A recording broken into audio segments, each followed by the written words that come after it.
नमस्कार। टुडे आज मैं बात करूँगी आपसे। अगर आपका एक न्यूबॉर्न बेबी है तो उसको 0 to 1 मंथ में क्या-क्या आपको एक्सपीरियंसेस आएँगे एज़ अ न्यू मदर, और क्या आपको उसके डेवलपमेंट के लिए या उसकी केयर के लिए आपको क्या-क्या जो है वर्क करना चाहिए अपने बेबी को सँभालने के लिए। तो सबसे पहले तो मैं ये कहूँगी कि मैं जब मदर बनी थी, मुझे लगा था कि एक बहुत ही अलग फीलिंग होती है वो। और कोई भी टेक्स्ट बुक या कोई गाइडलाइंस आपको मदरहुड नहीं सिखा सकती। ये आप खुद ही जो है प्रैक्टिस करके या डेली एक्सपीरियंसेस से सीखते हैं। मैं अपनी पर्सनल एक्सपीरियंस यहाँ पे शेयर करूँगी। हो सकता है आपके पर्सनल एक्सपीरियंसेस डिफरेंट हो, आपकी फीलिंग्स डिफरेंट हो आपके बेबी को लेके। Please don't go word to word of what I'm saying. You should experience it yourself.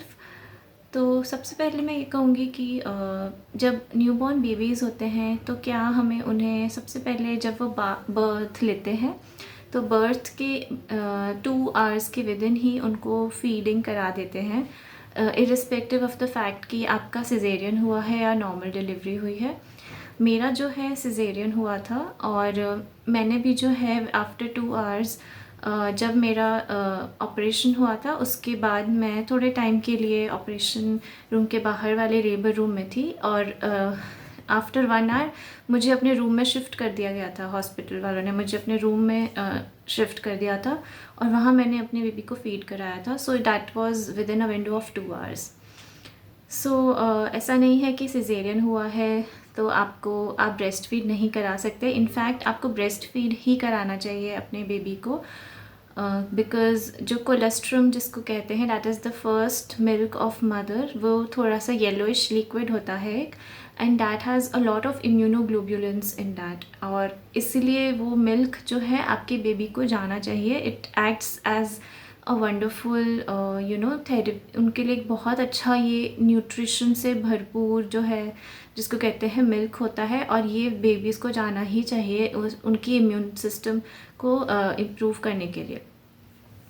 तो आफ्टर जब आपने ब्रेस्ट मिल्क दे दिया है, आई वुड से कि हमारा ऐसा शेड्यूल रहता था इनिशियल 1 मंथ में कि एवरी 2 आवर्स आपको बेबी को फीड कराना रहता है। That is the normal schedule. और फॉर्मूला मिल्क को लेके भी बहुत सारी बातें होती हैं कि क्या बेबी को फॉर्मूला मिल्क देना चाहिए या नहीं। ब्रेस्ट फीड जितना हो सके मदर को बेबी के साथ ब्रेस्ट फीड ही करना चाहिए।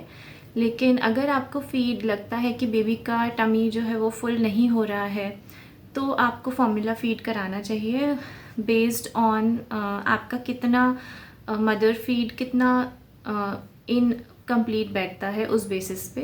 तो मेरा बेबी जो है थोड़ा टॉप फीड लेता था, बट ऐसा नहीं है था कि मुझे फीड नहीं आ रहा था। But some doctors say that it is good अगर आप उसको थोड़ा टॉप फीड दें, ताकि उसको एक हैबिट पैटर्न बना रहे। And it is important to develop some taste also in your newborns, क्योंकि there will be times when mother को जो है इतना फीड नहीं आ रहा होता है जितना जिससे कि बेबी का पेट भर सके।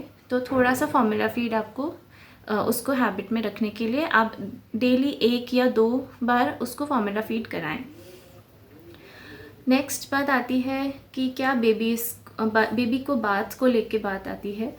तो बेबी बाथ के लिए मैं कहूँगी कि इनिशियल 7 या 10 डेज़ जब तक कि उसकी नाल नहीं झड़ जाती, जिसको हम अम्बिलिकल कॉर्ड भी कहते हैं, जब तक वो नहीं झड़ जाता तब तक बेबी को सिर्फ स्पॉन्ज ड्राई ही करना है।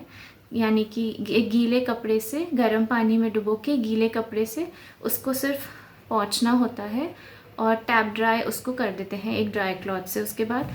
बट हमें नहलाना तब तक नहीं है जब तक उसका अम्बिलिकल कॉर्ड को निकल ना जाए। वो अपने आप ही निकलता है, तो आप प्लीज़ उसको ना छेड़ें और वो अपने आप ही निकलेगा।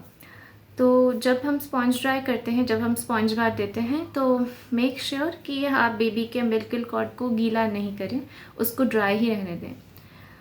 फिर आफ्टर 7 और 10 डेज़ मेरे बेबी का भी ये झड़ गया था एंड उसके बाद ही हमने उसको नहलाना शुरू किया था।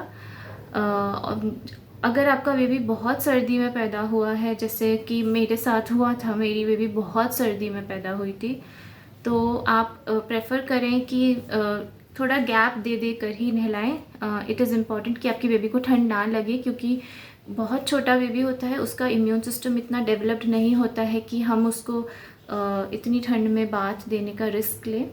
तो I am sorry, I need to go, please take a break.